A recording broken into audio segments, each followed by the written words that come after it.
Train में शुरू हुआ प्यार। मंजीत और रूपा की रोमांटिक कहानी। पार्ट 1। सफर जिसकी मंजिल प्यार निकली। रात धीरे धीरे उतर रही थी। स्टेशन की पीली रोशनी में हल्की ठंड की हवा फैल रही थी। दिल्ली से रवाना होने वाली ट्रेन समता एक्सप्रेस प्लेटफॉर्म नंबर 4 पर खड़ी थी। लोग अपने अपने बैग खींचते हुए अंदर जा रहे थे। बच्चे रो रहे थे, कुली आवाजें लगा रहे थे और चाय वाले की चाय चाय की आवाज हवा में घुली थी। भीड़ के बीच मनजीत अपने बैग को कंधे पर अटकाए खड़ा था। थोड़ा थका हुआ, थोड़ा सोच में डूबा हुआ। वह ऑफिस का काम खत्म करके बिलासपुर जा रहा था, अपने घर। ट्रेन के कोच B2 में उसकी सीट 39 लोअर बर्थ थी। ट्रेन में चढ़ते हुए उसने जैसे ही अपनी सीट पर बैग रखा, उसकी नजर उस लड़की पर गई जो उससे थोड़ी ही दूर बैठी थी। एक खिड़की के पास हल्की रोशनी उसकी आंखों पर पड़ रही थी। वह लड़की रूपा थी। लंबे खुले बाल, पतली कलाई में चूड़ियां और सामने फैलाया हुआ किताब का पन्ना। वह इतनी गहराई से पढ़ रही थी कि उसे आसपास की भीड़ का कोई एहसास ही नहीं था। मंजीत अनायास ही कुछ पल उसे देखता रह गया। उसकी आंखों में एक सुकून था, एक शांति जिसे मंजीत महसूस कर सकता था। बस एक टक्कर की दूरी पर ट्रेन धीरे धीरे सीटी बजाकर चल पड़ी। चलते समय एक हल्का सा झटका लगा और रूपा की किताब फिसलकर मंजीत के पैर के पास गिर गई। मंजीत छत से झुककर किताब उठा लेता है। शायद आपकी। ओह, थैंक यू। ये मेरी ही है। उसकी आवाज असाधारण रूप से मीठी थी, जैसे पहली बार सुनकर भी दिल कहे, और सुनना है। दोनों ने एक हल्की सी मुस्कान शेयर की और यहीं से शुरू हुई वह अनकही शुरुआत। छैश सीट बदलने का बहाना।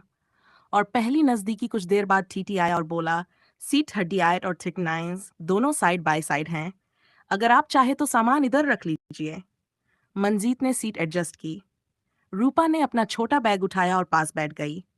ट्रेन की रात की ठंडी हवा खिड़की से सीधे उन पर पड़ रही थी। रूपा ने अपने दुपट्टे को थोड़ा ठीक किया। मंजीत ने धीरे से खिड़की का शीशा आधा बंद कर दिया। रूपा ने मुस्कुराते हुए कहा, आपने कैसे समझा कि मुझे ठंड लग रही थी? मंजीत ने भी हल्की मुस्कान दी। अंदाजा लगा लिया। उनकी मुस्कानें अब एक दूसरे में खोने लगी थीं। रात, बातें और दिल की खिड़कियां खुलना। ट्रेन अब जंगलों और छोटे स्टेशनों को पीछे छोड़ रही थी। कोच की लाइट हल्की कर दी गई थी, सिर्फ खिड़की से आती चांदनी दोनों के चेहरों को उजागर कर रही थी। रूपा ने पूछा, आप बिलासपुर जा रहे हैं ना? हाँ। और आप? मैं नागपुर तक। एक सेमिनार है। अकेले सफर में थोड़ा डर लगता है। मंजीत उसकी आंखों में झांकता है। अगर चाहो रास्ता थोड़ा कम अकेला कर दूं। रूपा की आंखें झुक गई, लेकिन मुस्कान गहरी हो गई। यही वो पल था जब दोनों के बीच विश्वास का पहला फूल खिला। धीरे धीरे बातें शुरू हुई। काम, परिवार, सपने, रुचियां। और फिर आई वो बातें जो सिर्फ दिल से निकलती हैं। कभी लगा है कि कोई अनजाना इंसान अचानक अपना सा लगने लगे? मंजीत पूछता है। रूपा धीरे से कहती है, शायद अभी लगा है। ये सुनकर मंजीत का दिल एक पल को रुक सा गया। हाथों का साथ और दिलों की धड़कनों का मिलन। ट्रेन एक ब्रिज पार कर रही थी। हल्का कंपन सीट तक आ रहा था। रूपा थोड़ा डर गई और उसका हाथ अनजाने में मंजीत के हाथ पर आ गया। वह झेंप गई और हाथ हटाने लगी, लेकिन मंजीत ने बहुत ही धीरे से उसका हाथ पकड़ लिया। न जबरदस्ती, न जल्दबाजी, बस एक प्यारा सा विश्वास। रूपा ने कुछ नहीं कहा, बस अपने हाथ को उसकी उंगलियों में रहने दिया। उन दोनों की धड़कनें अब एक ही रफ्तार पर चल रही थीं।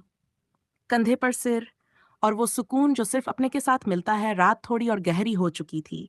रूपा की आंखें नींद से भरी थीं, लेकिन दिल किसी और वजह से जाग रहा था। मंजीत ने पूछा, अगर थक गई हो तो चाहो तो सिर टिकाकर सो सकती हो। रूपा ने एक पल उसे देखा। उसकी आंखों में भरोसा साफ दिखता था।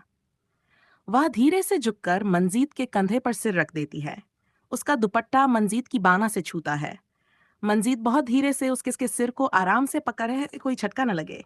कोच की हल्की लाइट में दोनों की परछाइयां एक दूसरे से मिल रही थीं, जैसे दो अधूरे नामों ने एक साथ पूरा शब्द बनाना शुरू कर दिया हो। पहली बार। एक सुकून भरा हग ट्रेन अचानक किसी स्टेशन पर रुक गई। रूपा हल्की नींद में डर गई और थोड़ा आगे छटकी। मंजीत ने तुरंत उसे संभाल लिया। रूपा उसके सीने से लग गई, बिना सोचे, बिना बोले। एक पल, दो पल, फिर तीन।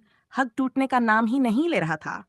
मंजीत ने उसके बालों पर हाथ रखा। रूपा ने उसकी कमीज पकड़ ली, बहुत धीरे से, जैसे कहना चाहती हो, थोड़ी देर ऐसे ही रहने दो। पहली किस पर बिल्कुल साफ, मासूम और दिल छू लेने वाली रूपा ने हग से अलग होकर धीरे धीरे ऊपर देखा।